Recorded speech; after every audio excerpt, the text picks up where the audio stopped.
All right, let's roll through the rest of these games. Browns plus 3.5 in Los Angeles. 57% of the bets on the Rams. 56% of the money on the Browns. Question is, who's going to play a quarterback, obviously, for the Browns?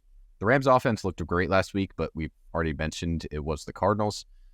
Running everything through Kyren Williams with him back is exciting. I thought it was really fun to watch the Rams last week with how they played. Although, are we going to get the good Browns defense, or are we going to get the Browns defense that happens every time they play on the road, right? Like, it feels like we talk about this Browns as this historic defense. However, when they go on the road, they've allowed 29 to the Broncos, 31 to the Ravens, 24 to the Seahawks, 39 to the Colts. Or 38 to the Colts. Yes, they're great, but it feels like they're only really doing that at home. So now they got to go to LA with DTR probably as their starting quarterback and play a red-hot Rams offense. My instinct is to lean the Rams, but I'm not sure I can get behind 3.5 with this Rams defense at home. I love the under here. I really, really like the under here because I don't think Cleveland's going to be able to put up many points despite the Rams defense leaving a lot to be desired. You raise a good point.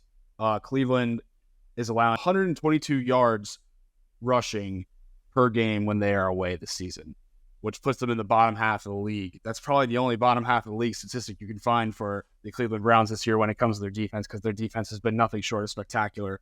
I probably will look into the prop market a bit for Kyren. So I would just be interested to see if this is a Cleveland thing, or if maybe the Cleveland defense will prove us wrong. But I do, even though they have the number one defense in the NFL, we do tend to overrate that a bit, in my opinion, because you can have the best defense and still allow two touchdowns and a field goal, or 21 points, 3 touchdowns. And they could put on a masterclass for this because it's such a long game, and because the Browns offense is going to be punt. That time of possession just means that the Rams are eventually going to be able to figure out stuff and put something on the board.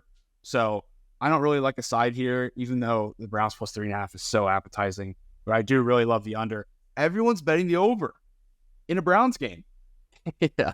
Why are we doing that, folks? So that's another reason why I like the under, to be honest with you.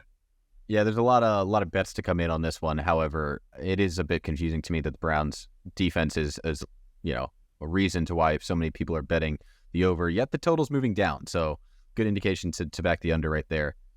If this maybe come Friday or something, I'll see these numbers and have a feeling towards the under. But yeah, it's crazy to put this game next to the Niners and Eagles. I'm not sure many people are going to be watching this one on their televisions come Sunday, but still a fun one to talk about. DJ, any words of wisdom to the crowd before we depart? Absolutely. Appreciate all your guys' support as always. Keep checking out the channel on YouTube. Just got my Spotify Wrapped for the podcast, so I'm excited to post some stuff on that. So check that out on my Twitter at DJJ Sports. Sincerely appreciate all the love despite a bad week from me. Happy to keep giving out trends. Happy to keep talking about football. It's always so much fun.